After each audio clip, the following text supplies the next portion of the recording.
Hello, and welcome back to another episode of Completely and Utterly Spore-ing, the only podcast, I'd like to say, about bacterial endospore formation. I'm Kit. I'm still interested in spores, and Callum's here, and he's maybe a bit interested in spores now. I'm still interested in spores, I have to say. It's for those of us who, for those of you listeners who are not spored yet, then we're going to be going into I think the methods of your research today. Yes. Just sort of a bit of, we keep on talking about all of these concepts of, oh, well, we mutated this, and oh, we can have a look at how this is done, or we put this in here, and this is kind of hopefully a bit of a, hopefully not too complicated explanation of how some of these things are actually put into practice through like lab techniques, how we design and make mutations and how we test them in the lab, because that's the basis of anything talking about my research. It doesn't make sense if you don't know how we've done it, I guess. Yeah, every research paper needs a method section. And if you couldn't tell up to this point, for our viewers, if you couldn't tell by this point, I'm not a specialist in biology or spores or anything like that. So it's fine. I'll be bringing all the questions that are necessary for this section. So hopefully we shall be all good. So I say we made mutants. My supervisor made mutants and I used the mutants. I helped design some mutants, but it's a long process. There's so many steps. I knew that mutating an organism permanently was going to be a difficult process, but the number of steps and checking steps especially is something that really did surprise me. Because of the fact that we start off with, I've said before, model organism. Bacillus is a lovely organism to work with because you can go on the internet and someone really nice, there's a website called SubtiWiki, which is literally just a database of all the genes, and you can see the entire genome on there. It's really, really useful because you can see everyone, like there's links to published papers about what all the genes do, not all the genes, but what we know about the genes. There's, you can see their code, you can have a look at their, the bits just in front of them, which are really important. Like I said, with the sigma factors, the idea that there's a section just before that, it's like a bookmark. Yeah. You can see those and you can see things like that. It's a really useful resource. And when we were starting to look at things, you could plan a mutant by the first thing you'd want to do is look at the section of DNA relating to a gene you were interested in. So I've said before that we worked with a sigma E deletion, and we also had that there was a triple mutant. The idea that there were 3 genes under sigma F had been removed. So is that the only thing that has been, because I guess that was going to be my first question, is that the only thing that's been done to these or is different for these mutants compared to the ordinary ones? It's these genes under sigma F that have been deleted, essentially. Yeah, so the sigma E has been deleted to get it to stick at the end of step 3, so it doesn't finish engulfment. And then the 3 genes that we know are useful for reversing commitment have been removed, so that we can have that it's partially uncommitted. And then the plan was to try and get it to mutate naturally from that point. But you obviously had to create like starter strain, so basically a setup point that if we start on this organism that we've kind of designed for the experiment, then we should get the results that we're looking for. So we had to you have to look at the sites and plan where you want to remove, and then you have to design, it's called cloning, and you can't just cut something out. You have to replace something. Okay. Yeah. So what is standard in mutating of bacteria is to replace a gene of choice with a cassette, which is like it's just another gene, really. It's called a resistance cassette. So you can basically give it the instructions for something else and put that in the place. So now instead of let's call it gene X, that was turned on when sigma F turned on, maybe before it started a membrane remodeling, now it gives resistance to an antibiotic, so like erythromycin. And but then presumably are you picking something to go in its place that's not relevant for the experiment, so it's basically the equivalent of removing the gene in a way? yes, but not only does it remove the gene, you can test really easily because you're giving it something that the previous species, the previous strain did not have. So you can grow the parent and the mutant. In the end, you've given it erythromycin resistance. You can then grow both of them on erythromycin, and you know that it's worked if that one grows. And that is really useful. But I guess the thing is that you have to then take the cassette, you have to get the resistance from something else, and then you have to put things on the end of it that mean that it will, like a puzzle piece, fit into the gene when you cut it. You have to use you get special. Are you aware of enzymes? Yes, they're I'm thinking back to GCSE biology here. This is, well, they're proteins, aren't they? Proteins, lock and key theory, breaking down things. Yes, that. Yeah. So the concept here is an enzyme. An enzyme is a protein that allows either the breaking down or the sticking together of things. In this case, sections of DNA, because we can use things called restriction enzymes, or endonucleases as they're called, which just means cut up DNA. They have active sites, so they have specific sections, and those active sites are specific to sections of genetic code. So, for example, you know that genetic code is A, T, G, C entirely. Yes, yeah. Yeah, and that's the kind of language of genetic code in triplets that make up bases. So a restriction enzyme will cut at specifically maybe AAG, and you can then you can design an insert, so that the bit that you want to put in the place, you can give it matching ends to where you've cut. So it will stick back in. So the genetic material is the main stuff. But this is the stuff that you're wanting to put in the place, which in this context is it being resistant to that particular type of antibiotic. Then at the ends is something that is not necessarily relevant to the actual specific function of the gene, but it's just it's almost like a code that can be recognized or that fits with this particular enzyme, which allows it to be put in the correct place. Yes, this is called a primer, and it's the idea that to stick something onto something, it's easier if you've got a longer bit. It's called sticky ends because DNA is double-stranded. Yes, you can have you can have like an overhang on one side, on one of the strands, and then that matches an overhang on the primer, and then they can overlap so that when they stick, it's like Velcro rather than like getting a Pritt stick and putting it on the end. Like almost like hook. So you mean like hooking on the end in a way? Yeah, well, it's the fact that the overlap is allowing it to stick better is the concept, really. Okay. Yeah. It's just allowing it to be more likely or more successful in actually inserting this genetic or these genes into the specific places.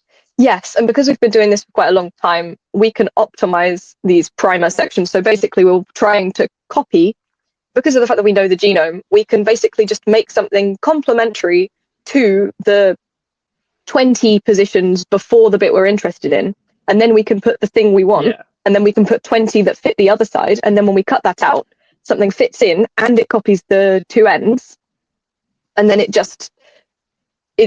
DNA.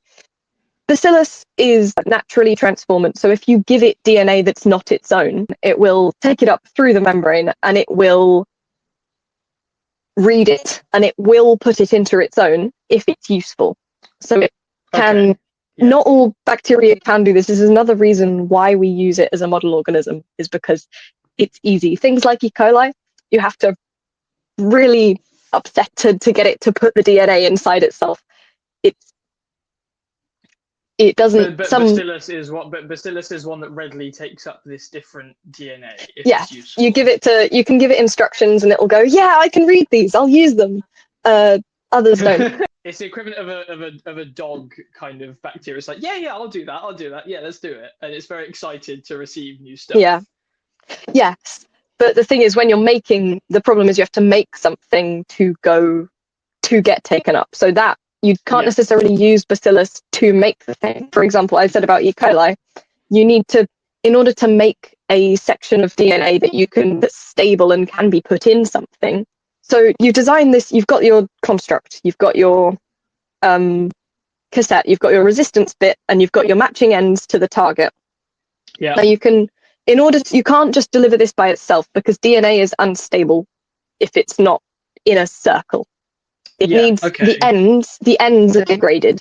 So you need to have it as a loop. So bacteria have circular DNA, and then they don't have a nucleus. They have circles of DNA, a big one with all of its DNA, and then it has some little extra ones called plasmids. Okay. And these are like tiny, much small, well, they can be massive, but often smaller little circles that contain the instructions to something that isn't essential but is useful. So, for example, antibiotic resistance, or how to use lactose as a source of energy if there's no glucose available. Yeah. And you get these little extra ones. It keeps them because they're useful, but it's not essential to its functioning. And E. coli is really good at copying those. You can design your antibiotic cassette, and you've got your matching ends, and then you can put that into the plasmid of an E. coli, and it's called a vector because it's used as like a vessel. So you've got a circle of DNA that is recognized by E. coli, and you can give that, you've got maybe 60% of it is for E. coli, and you can put a resistance in there to select for it, so you can check that it's gone into the E. coli. So again, you're putting things in, selecting for things by resistance is one of the easiest ways to do it, because it's just the only ones that grow on that antibiotic are the ones that you wanted. So it's much easier to separate whether it's worked or not. The two populations. Yes. So you can get all the ones, so you can put a resistance in the vector for E. coli that it can read. And then once a plasmid is in E. coli, it can replicate the plasmid. And then you can extract that plasmid from the E. coli and then give it to bacillus, which the section of it that's good for bacillus can then be inserted. It can take that out and insert it into the site because of the fact that it matches well because of the primers. Yeah. So I just, we'll just go over that a bit more, because that was quite... Absolutely, yes. I understand that it's a lot of words. Yeah, so this bacteria, it's very unstable on its own. So you need a different bacteria like E. coli to, I guess, be able to form this, and these types of these types of DNA, I should say, they're unstable just by themselves because they're not inside a nucleus or anything, and so they have to be in these circles, but they're unstable by themselves. And so it first exists in the E. coli, which is able to accept these, and then this plasmid bit at the end can then be taken up by the bacillus, because it's this plasmid bit that we can't just insert into the bacillus by itself. Well, that's sorry, I think I've done a bit of I'm going to try again a little bit. So DNA is not inside bacteria. No, DNA is rarely linear. It is circular. So you've got two strands, the double helix, and they join up. There isn't a start and an end. It's a big loop of DNA. Yeah, that makes sense. And then you've got a big loop of DNA, and then you've got a small loop of DNA that has extra things in some bacteria. Okay. So you can't when you design an insert that you want to replace a gene with, you can't put a line that's not looped in, because it will just get degraded. The ends will be broken down and it'll just break up. Yeah. But you can put in a circle.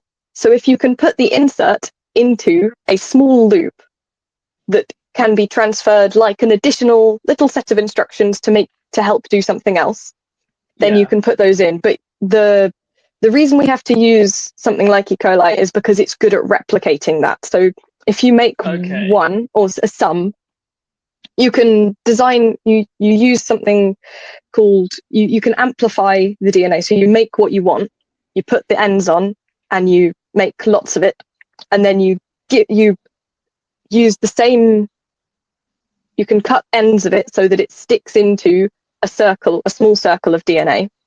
Yeah. And then you've made those, you put those in E. coli, and E. coli makes a lot of them. And then you can take them out of E. coli. It's like a replication system. So yeah, because rather than duplicating it and then for each and every one of these DNAs having to cut the ends off and make it into a circle, you can just do that with one of them, and then E. coli can just do the rest with this replication, because obviously you want this DNA for all of the different bacillus cells, essentially. So you're doing it. Yeah. Yeah. You're doing it to more than, when you first stick them together, you're doing it to more than one, but you're doing it to a proportionately small number, and then you can just the successful ones will go in and give the resistance, and then you're growing a lot of E. coli cells that have that in successfully because it's growing selected by the resistance.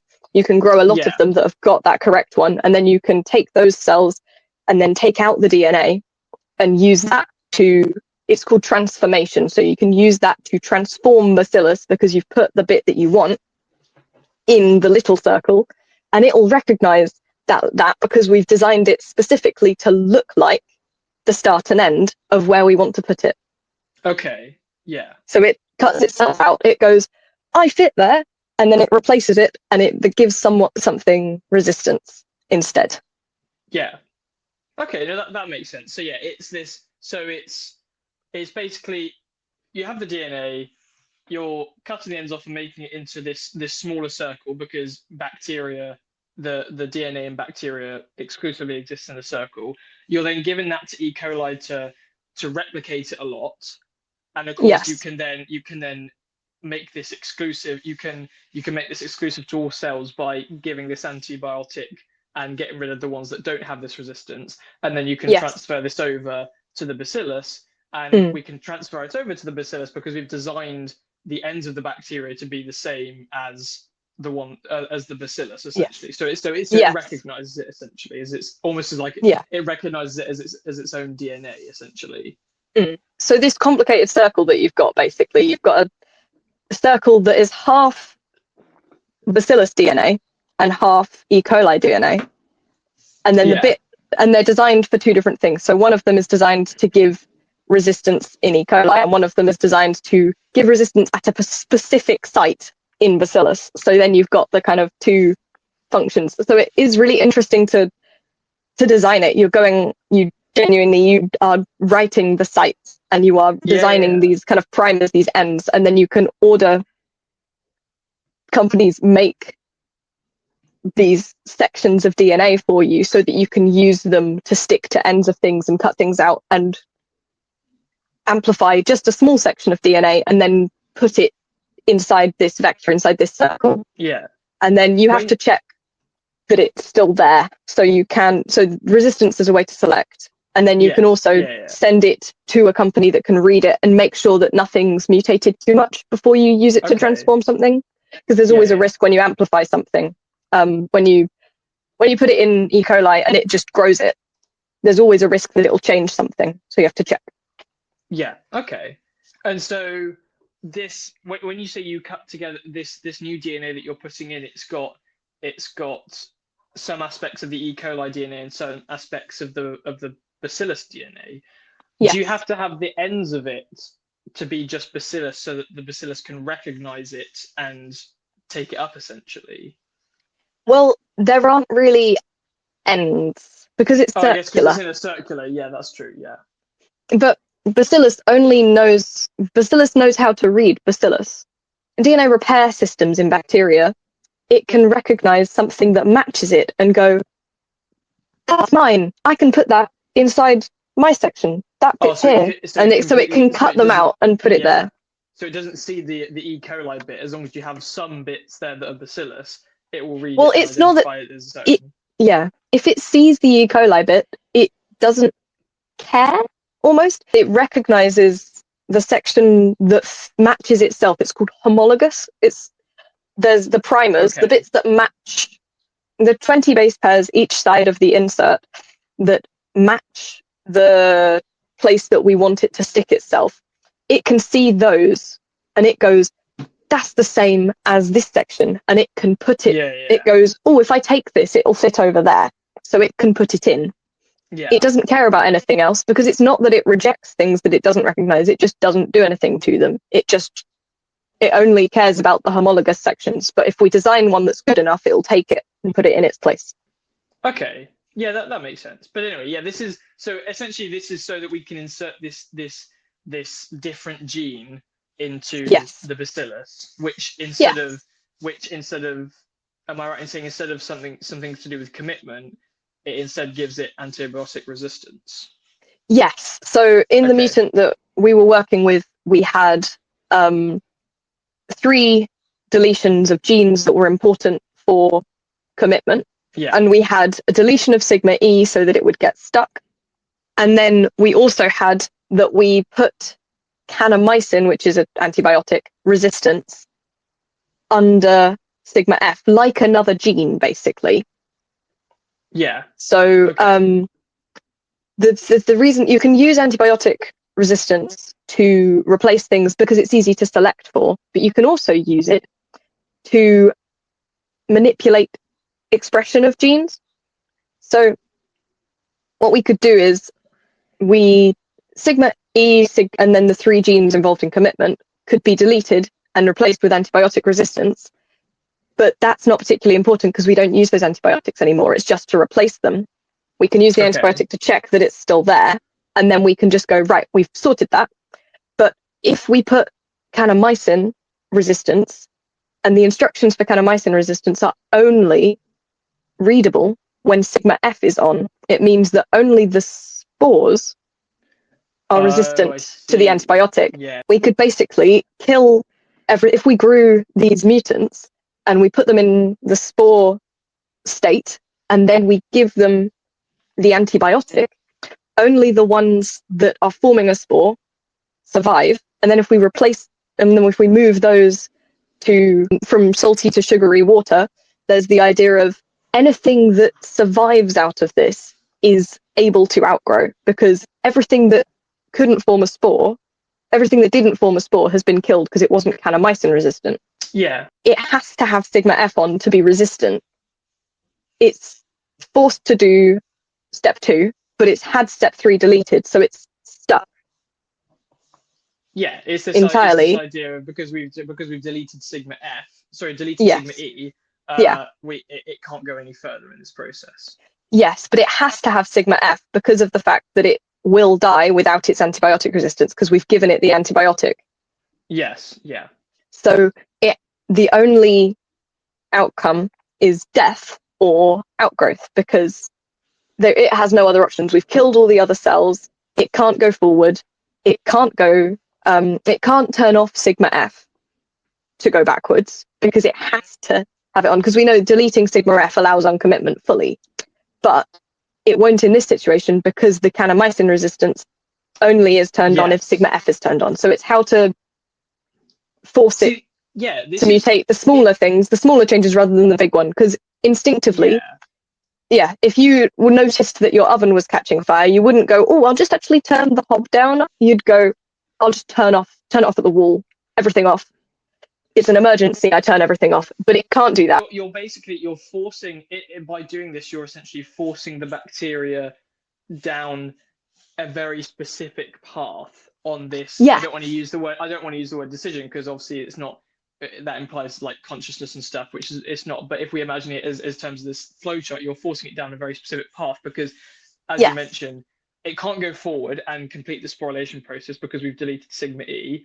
It can't turn off sigma F and fully uncommit and go back to original bacteria because if we turn off sigma F, or for those cells that have sigma F turned off, that means that they don't have the kanamycin resistance and so they'll die. So they're forced to find essentially other ways to outgrow that don't involve turning off sigma F.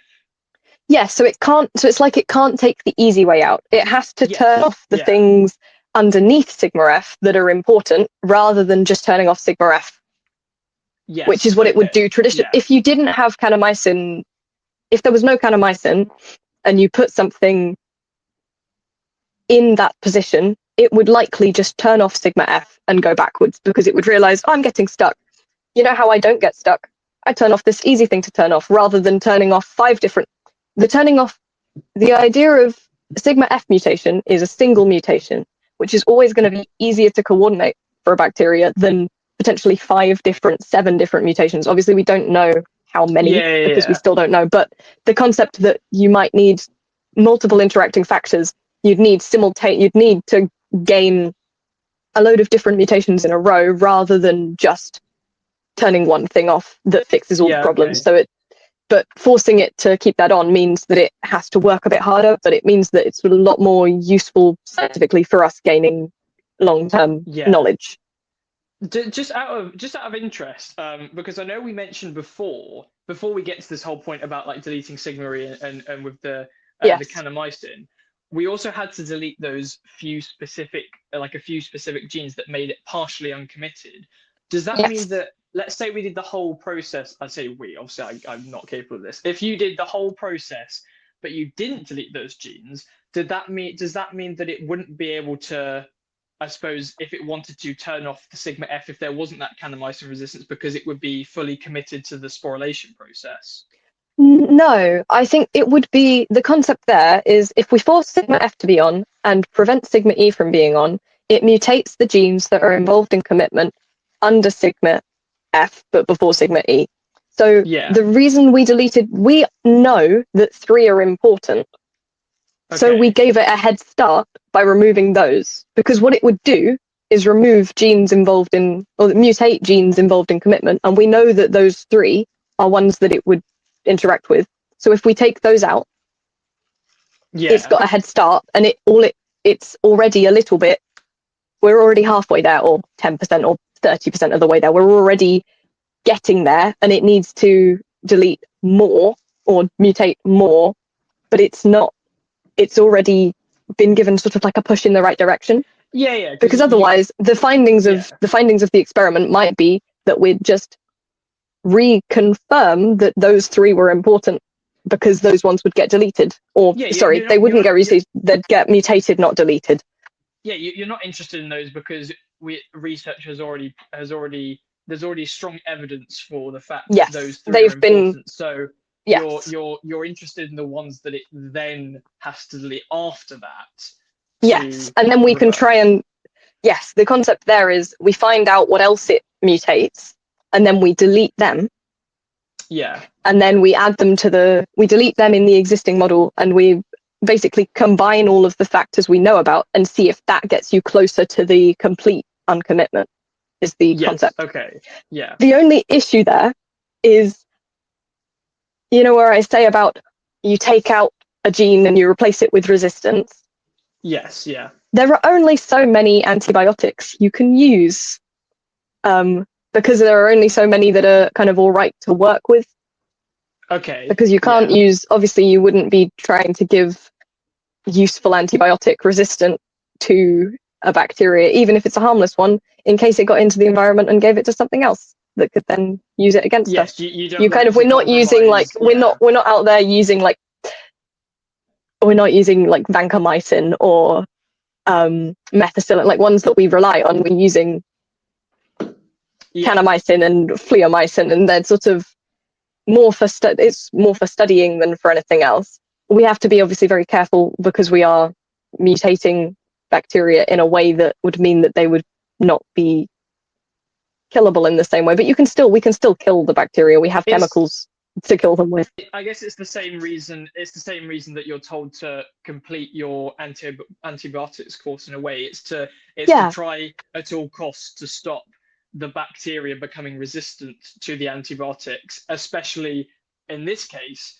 the bacteria that we actually want to kill, like the ones that cause harm to humans, that are common infections. So is very important in our risk assessments, that we understand we are genetically modifying organisms and we are giving them traits that, if in the wrong bacteria, could be harmful. So we have to be really careful with how we're working there.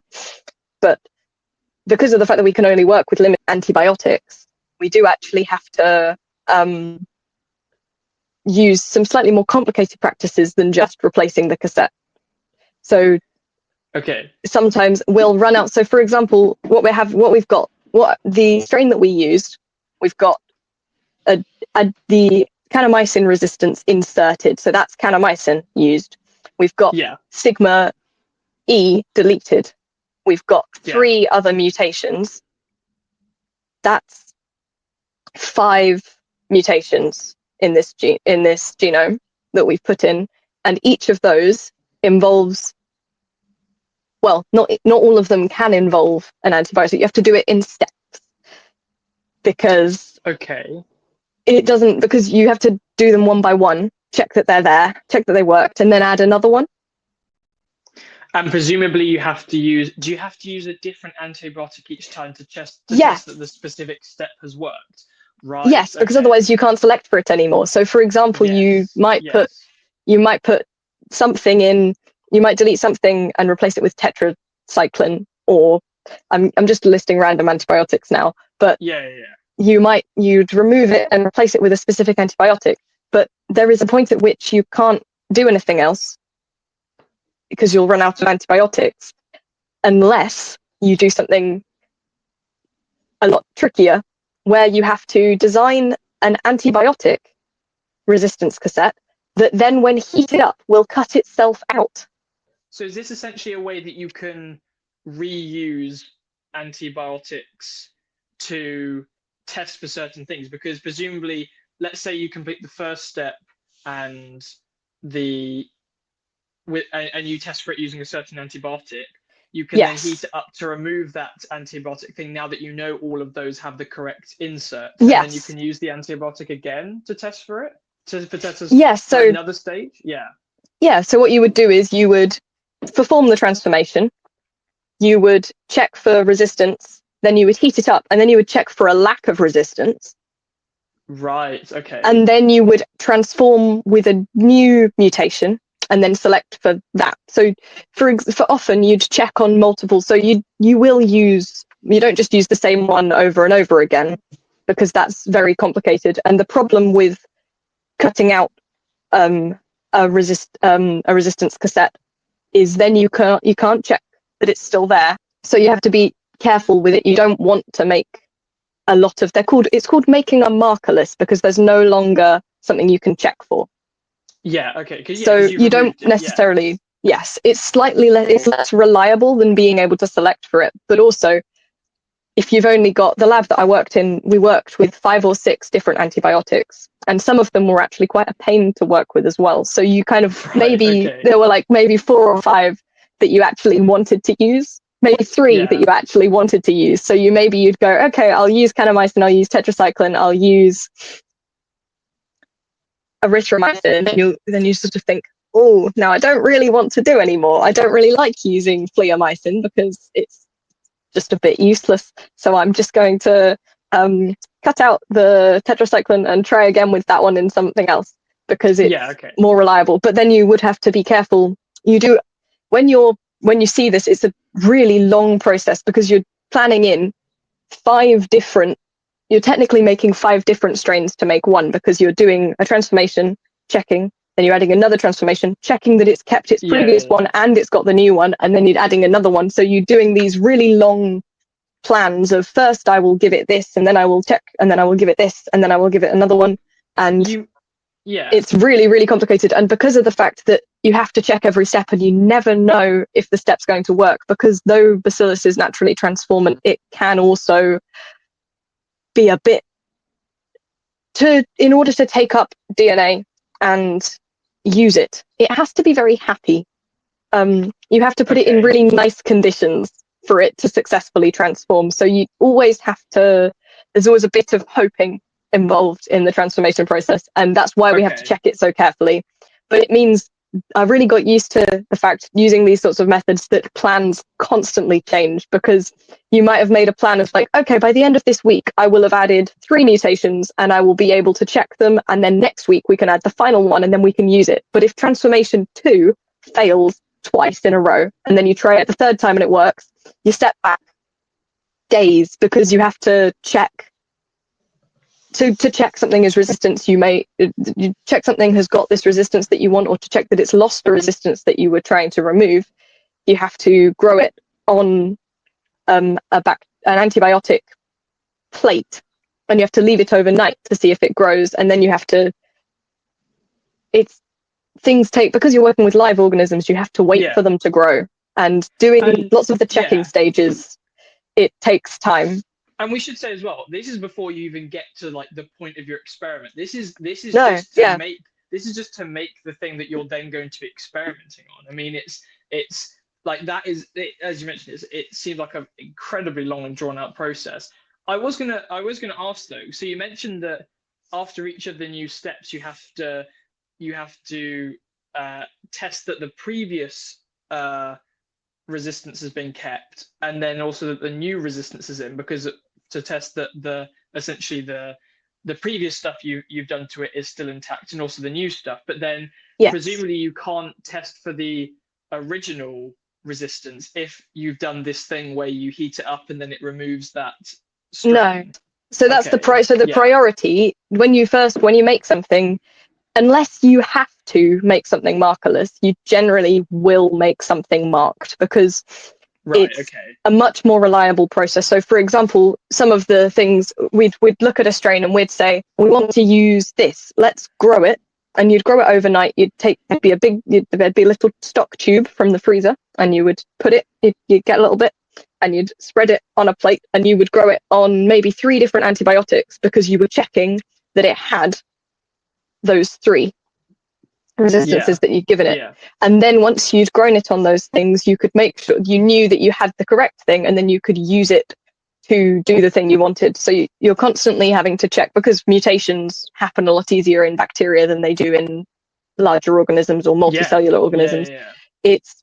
You have to keep on checking that something hasn't mutated, and the only way to check something hasn't mutated is with a marker, or, like I said before, with the sequencing. So if you have a complicated strain where it's got these markerless ones, you would potentially need to send it off for genetic sequencing for a company to tell you that the code hadn't changed significantly. But then that obviously, because you have to send it off somewhere, presumably sequencing. It's expensive and it takes time. A lot longer, yeah.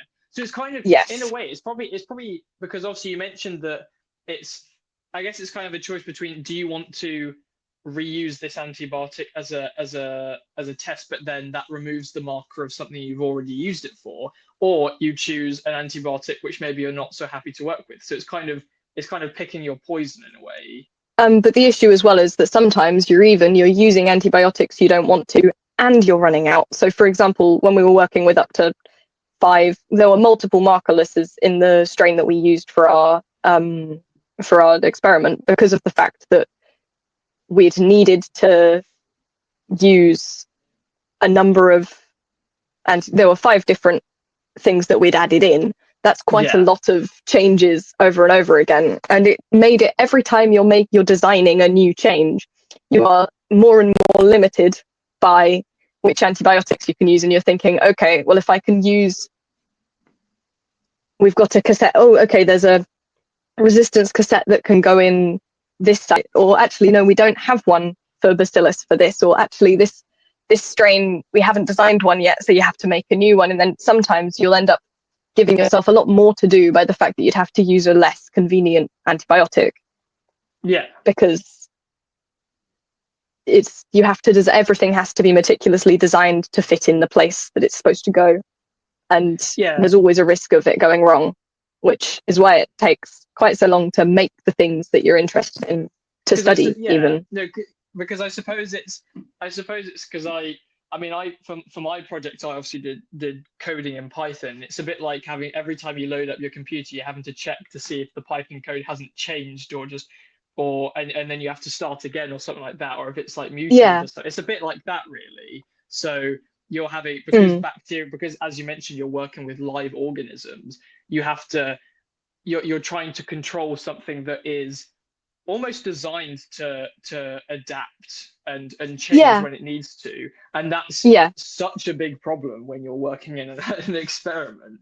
Yeah, and it's a thing that it's limited. The limitations of working with live organisms don't stop there, because there are things also like you have to sometimes they will need to be in a certain phase of growth before you can look at them or before you can transfer them. So it might be that actually you need to, the process of getting them ready to look at under a microscope would take 5 to 7 hours, because you need them to go under some specific changes.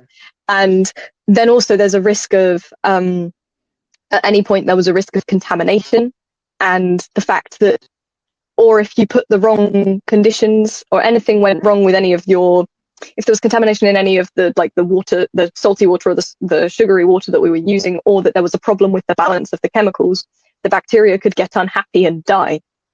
So you had to be really careful. Didn't that happen one time with your research? Because I remember you like one day when I was home, like, how did your research go? Oh, well, all of our bacteria have died.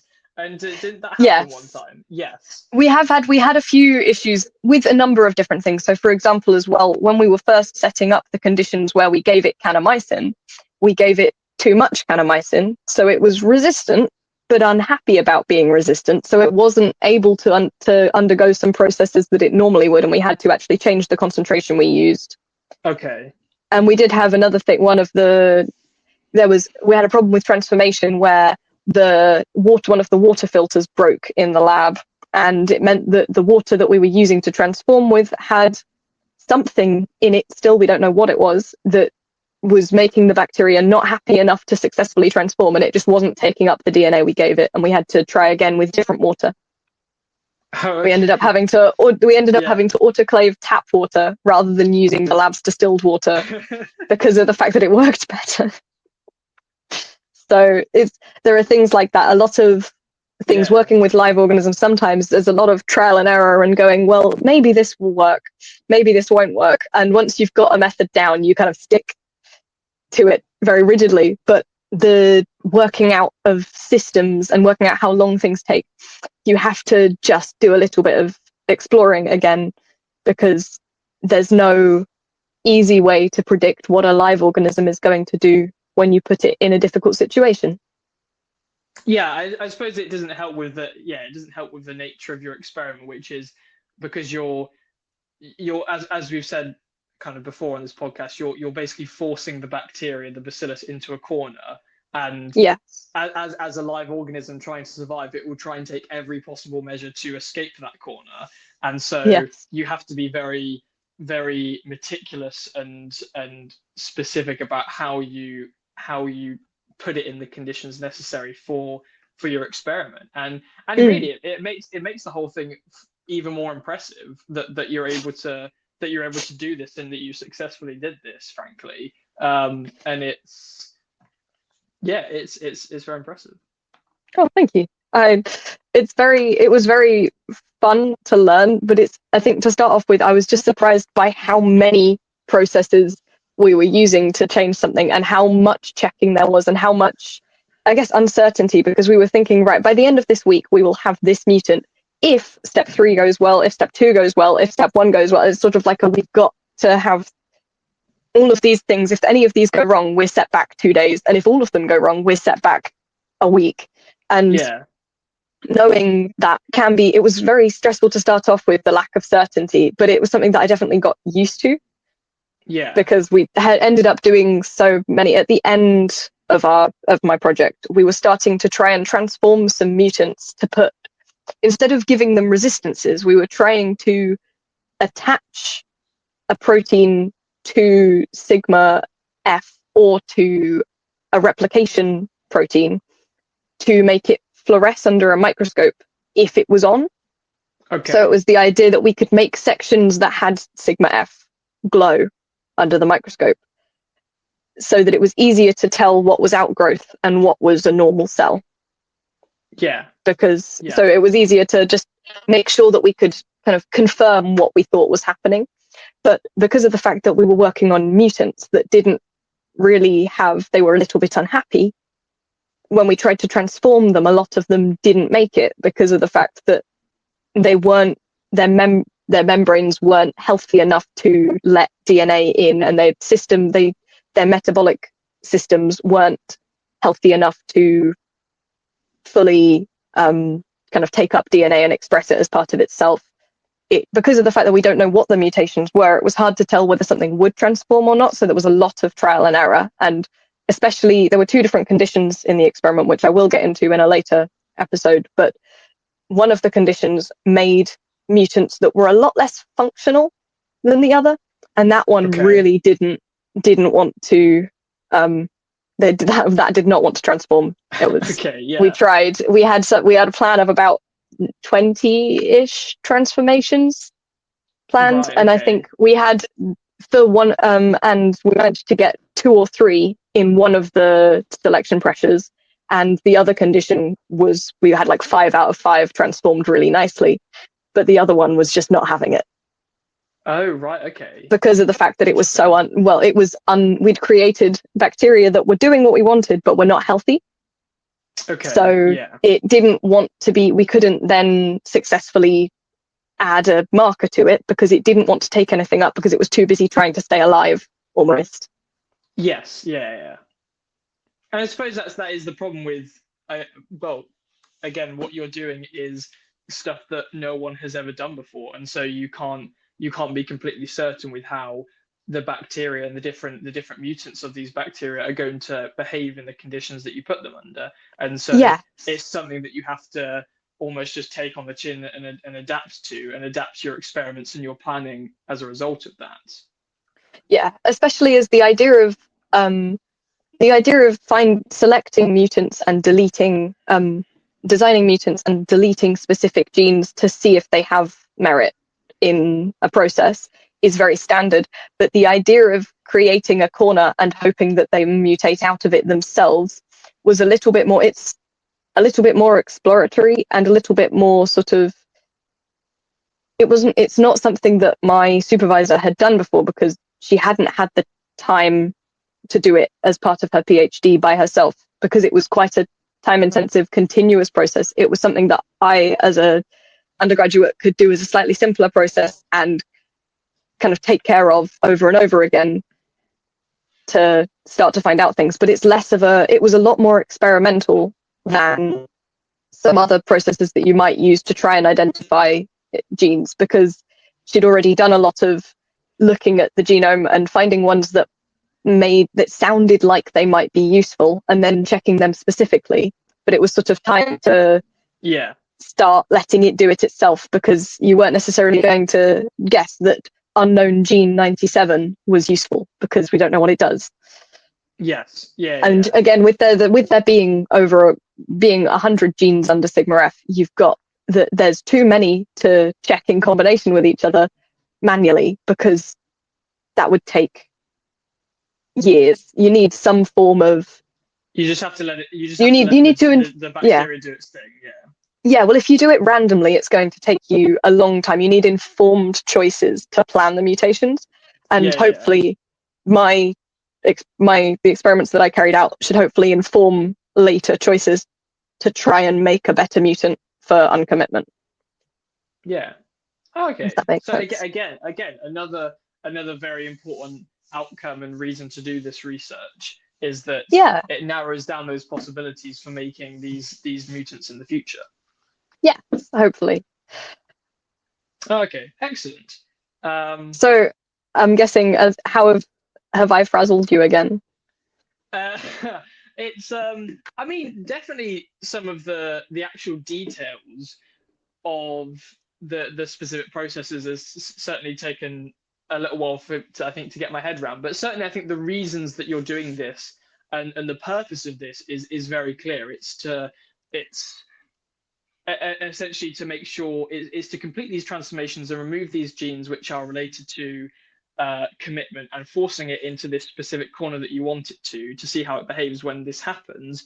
And it's just all the testing that goes on to make sure that, has the previous change we made worked? Has it stayed the same? Has the new change we've made worked? Has it mutated out of this or not? Is it how we want to, essentially? And just all the difficulty that really comes with that. And also we should mention that if, like, say in a research paper, this could be narrowed down to like one sentence. This could be like, oh, I removed these specific genes, and it never. And it's the same. To be fair, it's the same in all disciplines of science, where, because obviously with a research paper, you're trying to make it like as to the point and specific as possible. And so this thing that you could write in one sentence, oh, I removed like these few genes, and I removed sigma E. That one sentence could take you like a good few weeks to get to, probably more than that. And so that's the I'm not sure if incredible is the right word to use. That's the scary thing about this, I suppose. Yes, talking to my supervisor, I understood the level of resilience you need for some of these things, because she'd had, for example, there was a certain strain that she'd spent months trying to build because of the fact that one of the genes just really wasn't being, like, one of the transformations just kept on failing. And another one of the times, something that was supposed to be heat unstable and cut itself out when heated just wasn't leaving, despite the fact that it should do. And you had to kind of go back a few steps and just start again from maybe the step before or 2 steps before, and hope that it worked next time. But it's a lot of resilience that is required for this kind of research. Because live organisms, absolutely, they can do what they like, and it's really not always useful. You have to be not only prepared for the possibility that you get set back quite a bit, but also you have to be able to form a new plan pretty quickly when that inevitably happens. It was amazing to see how quickly plans, when we were making these really long transformation plans, the idea that we'll put that in, and then we'll put that in, and then we'll put that in. There's sort of like a color coding system of, this is 2 steps away, we need to make that and that before we can put that in that, and things like that. And you see something fail, and then 5 minutes later, my PhD student, she changed her entire plan, and you had the next like week worth of work had been completely replanned to the same level of detail. And it was just second nature. It's just, oh, that didn't work, we're trying something new, this is how we do it now. And it just happened naturally. And it was amazing to see the level of resilience that these people have, because it was exciting to see things work, but it was just interesting to see things fail, and to see how quickly these people could think of things from a different angle, or think, right, no, what are the reasons why this might have failed? How can we do it differently so that it won't next time? And it's brilliant. It's genuinely impressive, and unfortunately, I imagine it's something that these researchers have to deal with a lot, and something I don't think I could ever appreciate with just this like 5-episode podcast, or however many episodes we're doing. But it's amazing. Yeah. Anyway, is that do we have anything else to talk about in this episode, or is that the method? Or I think that's probably enough for today. I mean, it was a lot of concepts that I hopefully haven't gone into too much information from. Oh, but no, I think we got there. I think I think we got there. Yeah. Just a little bit of bacterial genetics, nothing major. Can you give us some foreshadowing for the next episode for our viewers? Yeah, well, finally, now we've got through 3 whole layers of context, we should hopefully be able to talk about the design. We've talked about, I guess, here, preparing the strain and the rough concept of what my research has involved. And we talked about the kind of eerie, like the rumor of, oh, I've been doing some research for the past few episodes. But hopefully next time we actually go into what I did and how I got, what sort of things came about from what I was doing. The idea that, yes, I was trying to make something less committed, but how did I do that, and did it work? So hopefully we should be able to talk about that next time. You will find out that in the next episode. But yes, I'm not spored yet. We're gonna not spored yet. Yes, Thank indeed. you. Bye. Bye.